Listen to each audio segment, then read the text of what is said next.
watching ETVN Philippines. Emmanuel, the God with us who saves.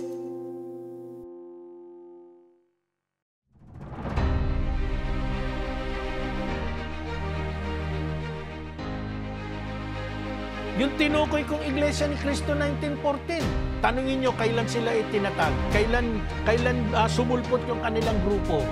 Sino po yung tinutukoy dito sa Mateo chapter 2 verse 23? Ang ating Panginoong Jesucristo. Purihin ang Panginoon, mga minamahal kong taga-subaybay. Muli ay maraming salamat po sa inyong pag meron po tayong sinight na babasahin. Kung natatandaan nyo, itong pasugo. At sa kanya pong aral, may ilang mga sekta na nagtiklaim sila ang tunay, sila ang tinayo ng ating Panginoong Jesucristo. Purihin ang Panginoon, muli po ay samahan ninyo ako sa isang pag-aaral ng ating pagtatanggol sa pananampalatayang Katolik. Maraming salamat po. Ako po si Brother Marco Evangelista, nagsasabing, ang Diyos ay sumasa atin.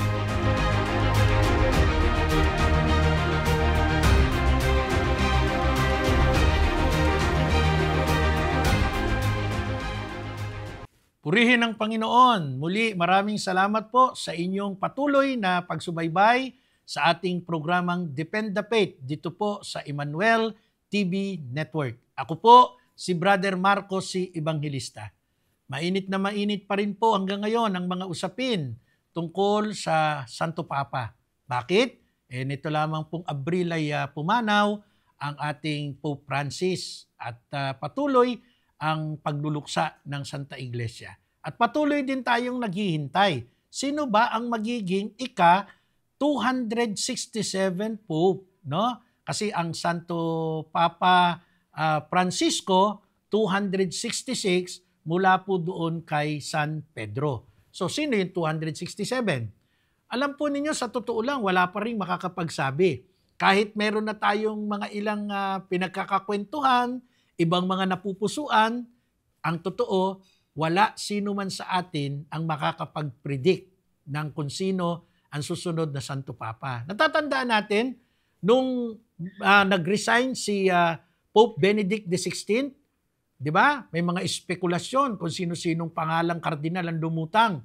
Pero yung nananahimik, si Jorge Bergoglio, ay biglang naging Santo Papa at tinawag siyang Francisco. Isang payak na Santo Papa mula nung siya ay naihalal at hanggang sa siya ay pumanaw. So this time, ang kailangan natin ay patuloy na ipagdasal ang conclave o ang conclave, ang College of Cardinals upang makapili sa pamamagitan ng gabay ng Espiritu Santo sino ang susunod na magiging shepherd ng ating Santa Iglesia. Sino ang susunod na magiging pastol o Santo Papa? Ang tanong, meron na naman po tayong nakuhang tanong. May mga masamang papa sa kasaysayan ng simbahan. Ano po ang magagawa ng mga karaniwang Katoliko? Katulad ko, katulad ninyo, katulad natin, tinatawag na faithful Catholic. Ano po ang magagawa natin kung malilihis ng landas ang Santo Papa at ang mga obispo? Actually, sama na natin pati mga pari. Ano ba magagawa natin? Una, ang magagawa natin ay patuloy na ipagdasal ang simbahan. Pero kasunod nito, huwag tayong mag-alala. Kasi ang ating Panginoon Diyos ay meron namang mahigpit na tagubilin. Hindi niya po pababayaan ang kanyang simbahan. Sapagkat si Jesus ang ulo ng simbahan at ang simbahan ng kanyang katawan. Hindi pwedeng ang simbahan, ang katawan, ay mahiwalay sa ulo. At hindi naman pwedeng ang ulo ay ihiwalay sa katawan. Lagi po yang magkasama. No? Kung paanong binili ng dugo ni Jesus ang simbahan, ganun po niya ipipreserve yan until the end of times. Kaya sabi niya sa Matthew chapter 28 verse 19, tandaan ninyo, ako'y kasama nyo hanggang sa katapusan ng sanlibutan. Puntahan natin yung tanong. May mga masasamang papa sa kasaysayan. Totoo po ba ito? Totoo po. Hindi ho natin yan i-deny. Recorded po yan. Now, bibigyan ko kayo ng ilang halimbawa, yung mga santo papang masama, para magkaroon tayo ng mas malawak na pagkakaintindi. Sino sa tala ng kasaysayan ng simbahang Katolika ang maituturing nating masamang papa sa Roma? Ang pangalan po ay si Benedict IX. Benedicto Ikasyam. Siya po ay tinawag na disgrace to the chair of St. Peter. Isang malaking disgrace. Isang malaking kahihiyan. Isang malaking, the term disgrace ay walang kagrasya-grasya. Pope Benedict, no? IX. Sino pa? Pope Leo X at si Pope Alexander VI. Ito po yung na-issue sa iskandalo ng moralidad, no? Marami siyang mga babae kung ano-anong ginawa na kalapastanganan sa seat of St. Peter. Pero ang tanong, nagiba po ba ang simbahan? Hindi po. Natinag ba ang simbahan? Hindi po. Bakit? Sapagkat ang simbahan mananatiling nasa katotohanan. Sapagkat tulad ng sinabi ko sa aklat ng Efeso chapter 5, ang ulo ay si Kristo, ang katawan ay ang simbahan. At ito po ay merong matibay na selyo. Ano yung selyo? Masahin ko po sa inyo sa Ebanghelyo ni San Juan, chapter 14, verse 26. Ano po ang sabi ng banal na kasulatan? Masahin natin para mas maintindihan natin.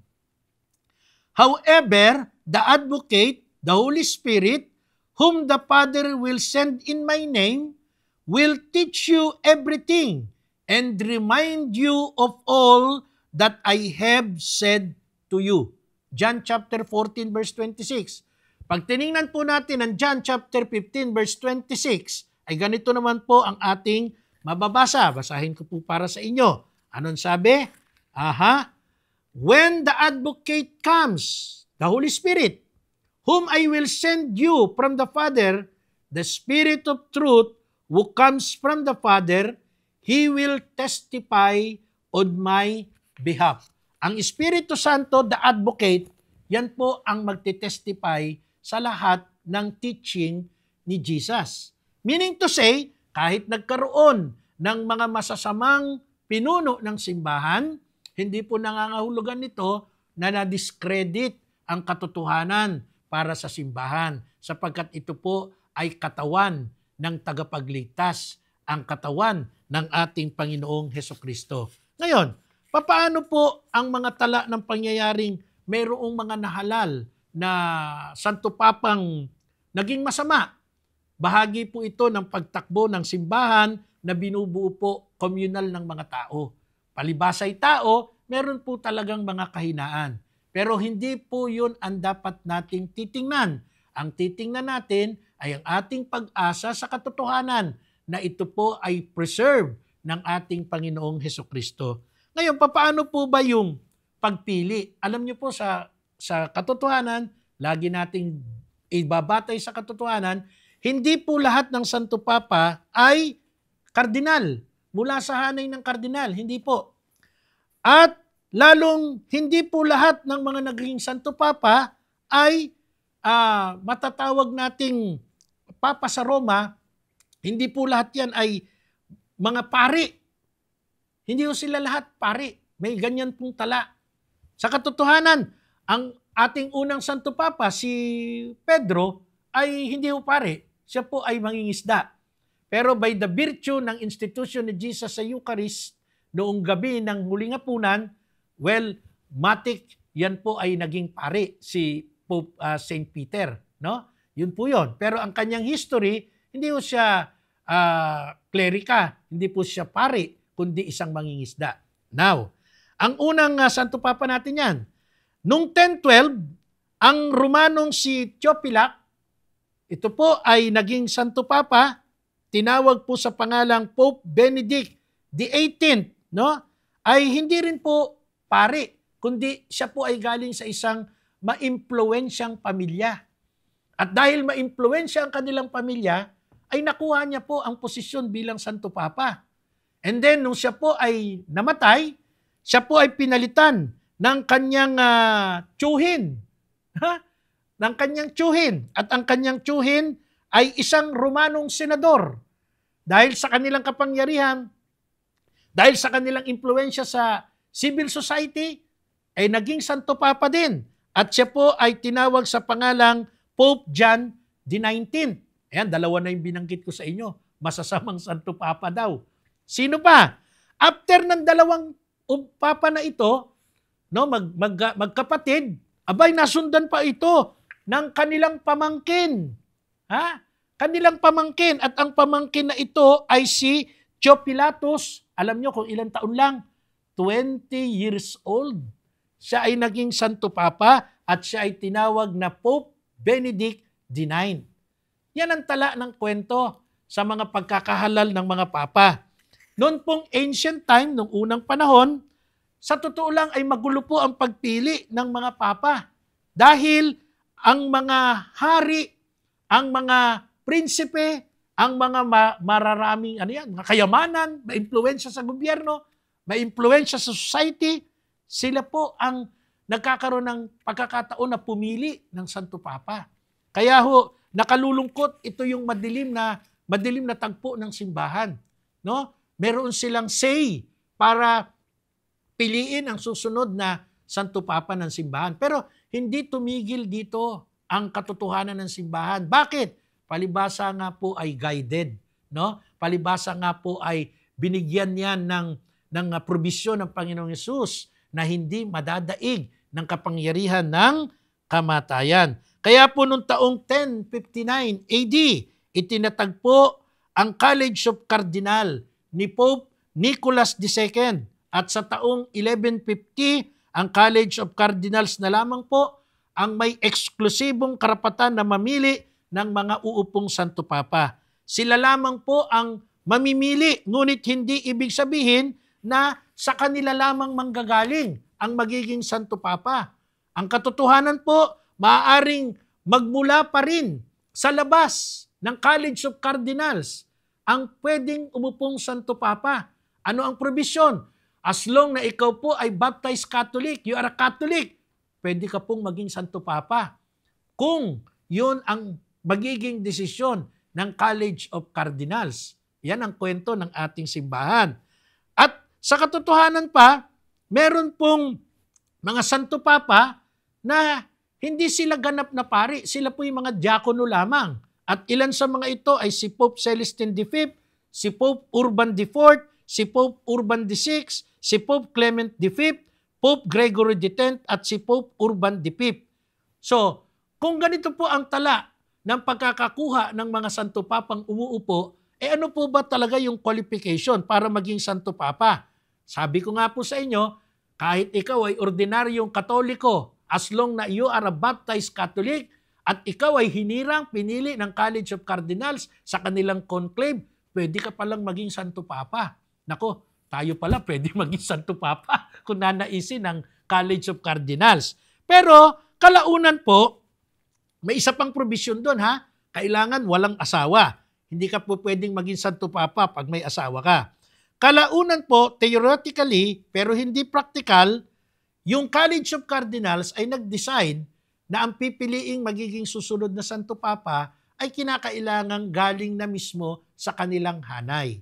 Ngayon, kung sakaling meron pa rin silang naging pagkakataong pumili ng iba outside the College of Cardinals, kinakailangan po yung kanilang pinili ay otomatikong bibigyan ng ordinasyon ng pagka-obispo upang maihalal o maiupo na Santo Papa ng Santa Iglesia Katolika. At ito po ay nakabatay sa ating Code of Canon Law number 332 of 1983. Ano po ang sabi ng ating Code of Canon Law? Ito po yung batas ng simbahan.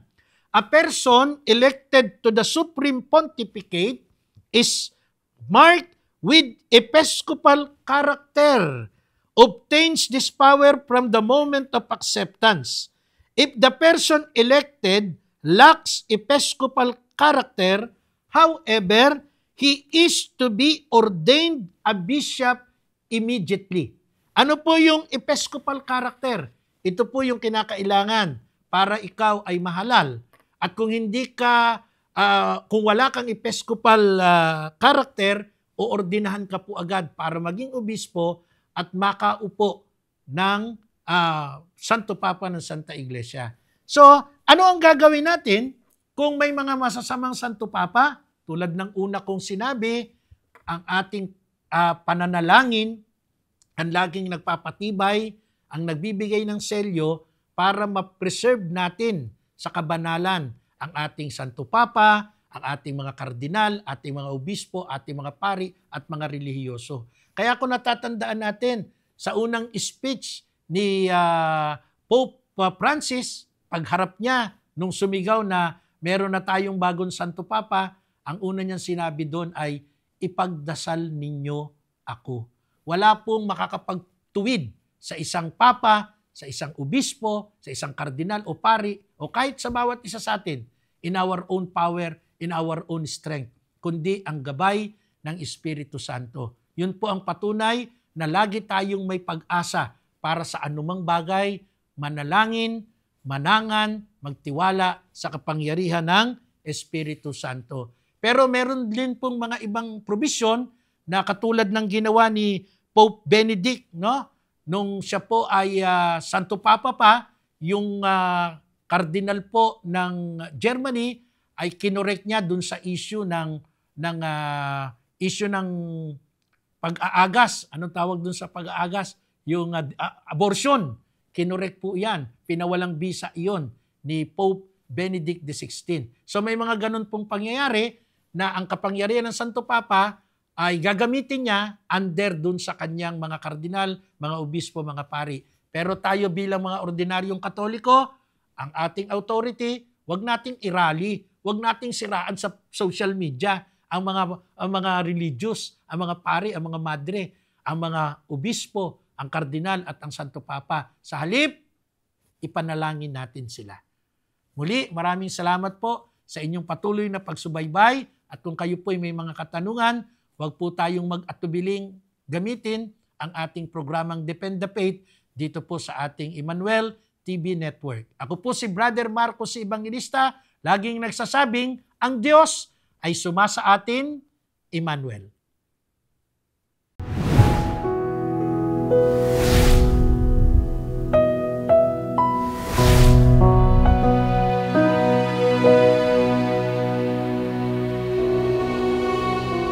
You are watching ATVN Philippines. Emmanuel, the God with us who saves.